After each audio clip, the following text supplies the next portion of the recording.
Hello' everyone, welcome back to our channel. কি খবৰ তোমালোকৰ? আশা কৰিছোঁ তোমালোক সকলোৱে ভালে কুশলে আছা। আজিৰ ভিডিঅ'টোত আমি ইউনিট টেষ্টৰ বাবে প্ৰিপাৰেশ্যন কৰাৰ সময়ত ছাত্ৰ ছাত্ৰীসকলে কৰা 5টা ডাঙৰ ভুলৰ বিষয়ে আলোচনা কৰিম। এই ভুলকেইটা এনেকুৱা খাতাৰনাক ভুল যিয়ে ছাত্ৰ ছাত্ৰীসকলৰ কেৱল ইউনিট টেষ্ট বা হাফ ইয়াৰলি পৰীক্ষাই নহয়, এনুৱেল এক্সাম আৰু বৰ্ড পৰীক্ষাতো ইয়াৰ প্ৰভাৱ পৰে। আৰু এই ভুলবোৰ কেনেকৈ শুধৰণি কৰিব পাৰি আজি আমি সকলো আলোচনা কৰিম। সেই ভিডিঅ'টো সম্পূৰ্ণ কৰি শেষলৈকে চাবা। ভিডিঅ'টো যদি তথ্য সমৃদ্ধ হয় আৰু ইয়াৰ দ্বাৰা উপকৃত হ'লে লাইক আৰু শ্বেয়াৰ কৰিবা। চেনেলটো যদি ছাবস্ক্ৰাইব কৰা নাই, দৰকাৰী আৰু তথ্য সমৃদ্ধ ভিডিঅ'ৰ নটিফিকেশ্যন পাবলৈ চেনেলটো ছাবস্ক্ৰাইব কৰি লোৱা। ব'লা এতিয়া ভিডিঅ'টো আৰম্ভ কৰোঁ। ইউনিট টেষ্ট একেবাৰে আমাৰ পদূলি মুখত। কিন্তু দুখৰ কথা হ'ল বহুতো ছাত্ৰ ছাত্ৰীয়ে এতিয়াও এনে কিছুমান ভুল কৰি আছে যাৰ বাবে তেওঁলোকৰ নম্বৰ কমি যায়, আত্মবিশ্বাস হেৰাই যায় আৰু পৰীক্ষাৰ প্ৰতি ভয় বৃদ্ধি পায়। ইউনিট টেষ্ট, তাৰপিছত হাফ ইয়াৰলি আৰু শেষত বৰ্ড পৰীক্ষাৰ পিছত তেওঁলোকে অলপ হ'লেও ৰিগ্ৰেট ফিল কৰে। भारी मिस्टेक हो गया सर, एकदम ब्लंडर हो गया। বাৰু এতিয়া সেই 5টা এনেকুৱা কি ভুল যাৰ বাবে ছাত্ৰ ছাত্ৰীৰ পৰীক্ষাত নম্বৰ কমি যায়? প্ৰথম ভুল, শেষ মুহূৰ্তলৈ অপেক্ষা কৰা। বহুতেই ভাবে এতিয়াও সময় আছে, কাইলৈৰ পৰা পঢ়িম। কিন্তু কাইলৈ কেতিয়াও নাহে। পৰীক্ষাৰ আগদিনা সকলো চেপ্টাৰ শেষ কৰাৰ চেষ্টা কৰোঁতে মগজুত চাপ বাঢ়ে, এনজাইটি বৃদ্ধি পায় আৰু এক্সাম হলত সকলো পাহৰি যায়। মনত ৰাখিবা, সদায় অলপ অলপকৈ ষ্টাডি কৰাসকলে লাষ্ট মিনিট প্ৰিপাৰেশ্যন কৰা ছাত্ৰতকৈ ভাল ৰিজাল্ট কৰে। দ্বিতীয় ভুল, কেৱল কমন কুৱেশ্যনৰ পিছত দৌৰা। বহুতে ইউটিউব বা হোৱাটছএপত কমন কুৱেশ্যন বিচাৰি ফুৰে, কিন্তু বৰ্ড পৰীক্ষা বা স্কুলৰ পৰীক্ষাত 100% কমন বুলি একো নাথাকে। যদি কনচেপ্ট বুজি নোপোৱা তেন্তে কুৱেশ্যন অলপ ঘূৰাই সুধিলেও সমস্যাত পৰিবা। তুমি যদি একো ষ্টাডি কৰাই নাই তেন্তে ক'ৰ পৰা কমন আহিব? আৰু যিসকলে পৰীক্ষাত কমন পাইছে তেওঁলোকে নিজেই বহুত ষ্টাডি কৰিছে, তেওঁলোকে হাৰ্ডৱৰ্ক কৰিছে। তুমি কেৱল 10 বা 15টা প্ৰশ্নৰ সৈতে চিনাকি। সেইকেইটা প্ৰশ্নই যে পৰীক্ষাত আহিব ইয়াৰ কি গেৰাণ্টি আছে?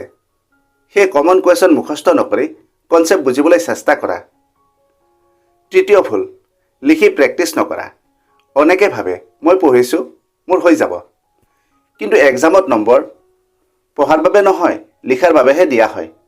বিশেষকৈ English, MIL, social science, education, political, history আদি বিষয়ত লিখাৰ অভ্যাস নাথাকিলে ভাল নম্বৰ পোৱাটো কঠিন। প্ৰতিদিনে অন্ততঃ 30 মিনিট আনচাৰ ৰাইটিং প্ৰেক্টিছ কৰা।